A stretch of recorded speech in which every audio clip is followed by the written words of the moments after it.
Coming up today on Verbatim, we take you behind the men's and women's basketball season. And watch how USD students prepare for disaster response. Plus, we take a look at the world of USD in 60 seconds. Verbatim starts right now.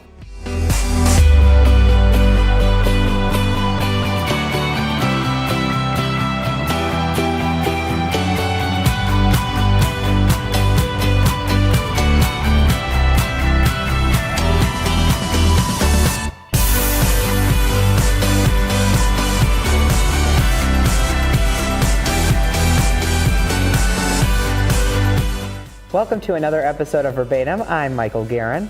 And I'm Josie Flatgard. We're taking you behind the stories you find in the Volant. A new issue is on newsstands today and on volantonline.com. Josie is the managing editor for the Volant, and Josie and I took a day trip last weekend, and we thought now is the perfect time to plan a mini spring getaway. So we both have a couple ideas for it, and my first one is, this is kind of what I was doing, is to go surprise a friend. A lot of people have friends that are in colleges nearby or their hometowns nearby. Find something they're doing, take a trip one day, you go out and surprise them, and it will be wonderful, I think, for them. Another great adventure would be to set out, maybe you have a list or you don't, and you find as many thrift shops or antique shops that you can. Oh, we did that. Yes, we did, and you'll be amazed at what you can find.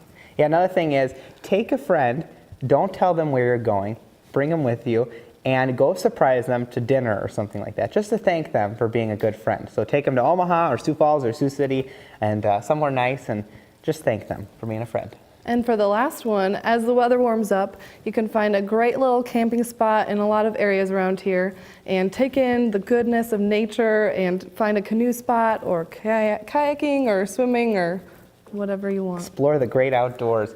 So those are some of your spring mini getaways. Last week, students from USD and SDSU participated in disaster training. The Volant's Trent Opstedahl has the story. Medical students from the University of South Dakota and South Dakota State University gathered on campus to become better prepared for when disaster strikes. More than 300 students from 10 healthcare disciplines expanded their careers by participating in Disaster Training Day 2015 on March 20th. In South Dakota, we're majority of the geography of the real estate of South Dakota is already medically underserved on any given day. The students got hands-on medical experience and heard from healthcare professionals about preparing for the aftermath of calamity.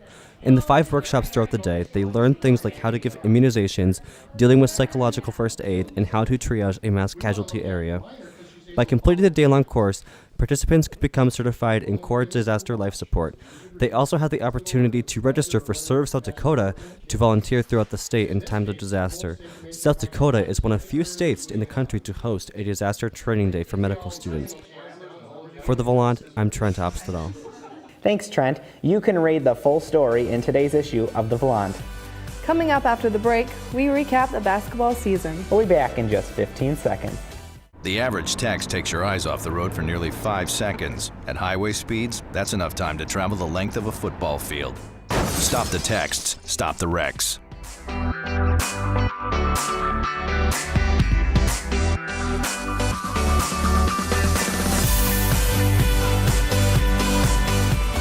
The women's basketball team just ended their postseason run last week.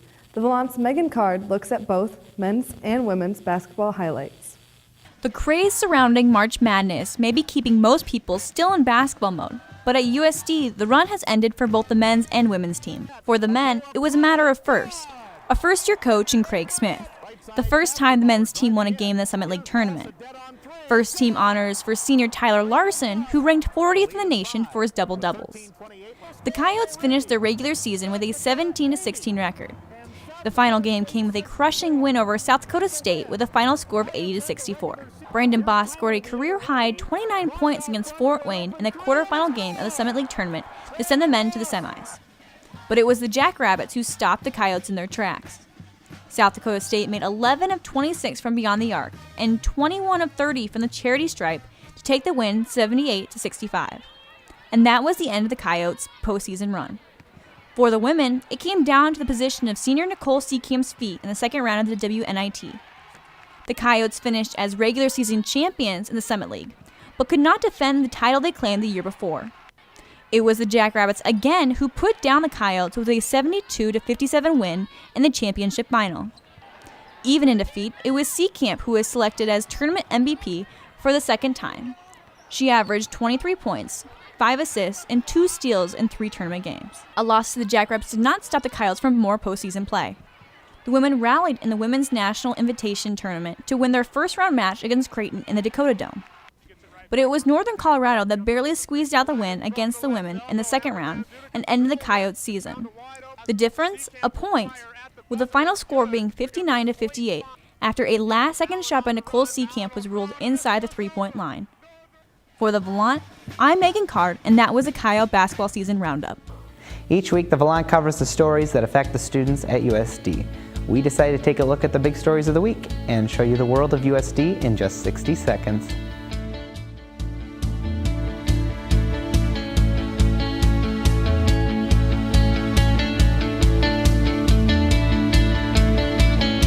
The University of South Dakota hosted an exhibit last week which showcased uniforms of women who served in the military. There's a variety of time periods that we have here. We go all the way from World War II up to present time. The University of South Dakota Police are still investigating an alleged sexual assault reported last week in Coyote Village.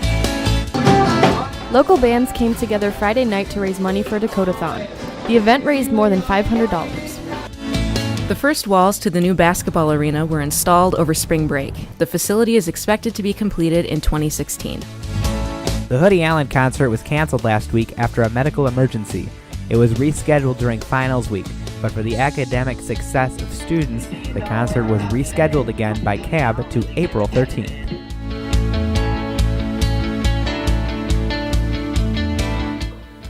Here's what's happening this week at USD. Friday is the annual Building Bridges Conference. The goal of the event is to teach students and educators ways to make college a more inclusive experience.